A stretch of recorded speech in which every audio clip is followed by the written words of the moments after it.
কিন্তু যেভাবে রক্তাক্ত করেছে বোঝা গেল তাকে চিনেই করেছে এবং তাকে টার্গেট করেই করেছে। আজকে এখানে আমরা উপস্থিত হয়েছি অত্যন্ত বেদনার সাথে, বিস্ময়ের সাথে, আতঙ্কের সাথে।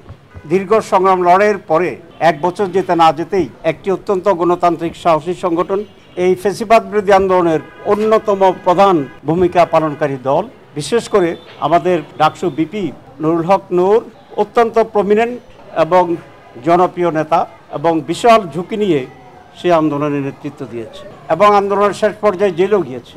আমিও জেলে ছিলাম, একসাথে আমরা জেলে ছিলাম। এরকম একজন নেতা, তার উপরে নৃশংস এই আক্রমণ, এটা কল্পনাতীত এই সময়ের জন্য।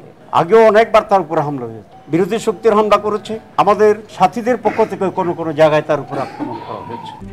RICL TMX, যুগের পর যুগ স্থাপনা থাকে মজবুত। এই ঘটনা পিছনে কোনো দুরভিসন্ধি আছে কিনা এটা অবশ্যই খতিয়ে দেখতে হবে। সরকার, আমি আশা করি, এটা উদ্ঘাটন করবেন। আমাদের দিক থেকেও আমরা এই পিছনে কি আছে সেটা বের করার চেষ্টা করছি এবং এটা আমরা করব। আমরা পুলিশের যে ভূমিকা দেখলাম এবং আরও অন্যান্য আইন প্রয়োগকারী সদস্যদের যে ভূমিকা দেখলাম, এটা আগের অত্যাচারের কথাই আমাদের স্মরণ করি। এই সরকার আমাদের এই আন্দোলনের ফসল এবং তাদের সময় এই ধরনের একটি ন্যাক্কারজনক ঘটনার পরে প্রায় 24 ঘন্টা হয়ে গেছে। এর ব্যাপারে যে যথাযথ ব্যবস্থা নেওয়ার কথা ছিল, সন্ত্রাসীদেরকে আটক করার কথা ছিল এবং সন্ত্রাসীদের পিছনে যারা মদত যোগাচ্ছে বা জুগিয়েছে তাদের উপরে যেরকম একটি সিদ্ধান্ত ব্যবস্থা করার কথা ছিল, আমরা এই সরকারের পক্ষ থেকে সেটি দেখছি না। আমরা এই জন্য চূড়ান্তভাবে নিন্দা জানাই, এরকম ন্যাক্কারজনক কাজ ঘৃণা করি এবং তাদের ব্যাপারে অনতিবিলম্বে কঠোর ব্যবস্থা গ্রহণ করার জন্য আহ্বান জানাচ্ছি।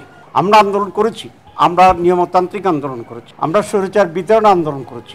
এই সময়ে জনগণ এই সরকারকে সহযোগিতা করতে চায় এবং আমরা জনগণ আইন নিজের হাতে তুলে নিতে চায় না।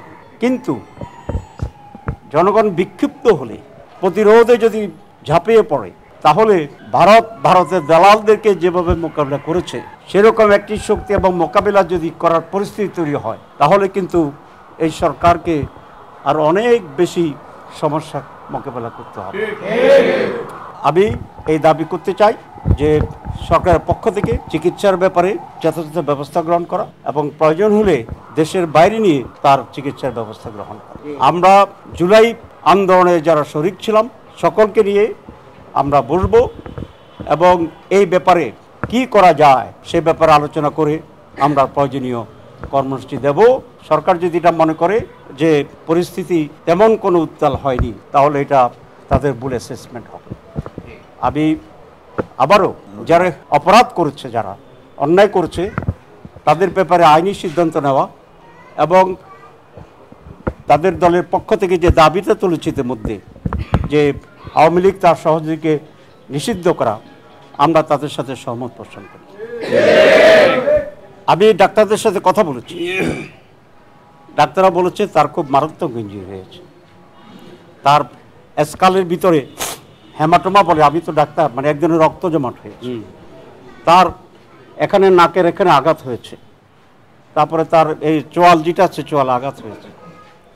পুলিশ লাঠিপেটা করতে পারে, হঠাৎ না চিনে একটা বাড়ি পড়তে পারে, কিন্তু যেভাবে রক্তাক্ত করেছে বোঝা গেল তাকে চিনেই করেছে এবং তাকে টার্গেট করেই করেছে।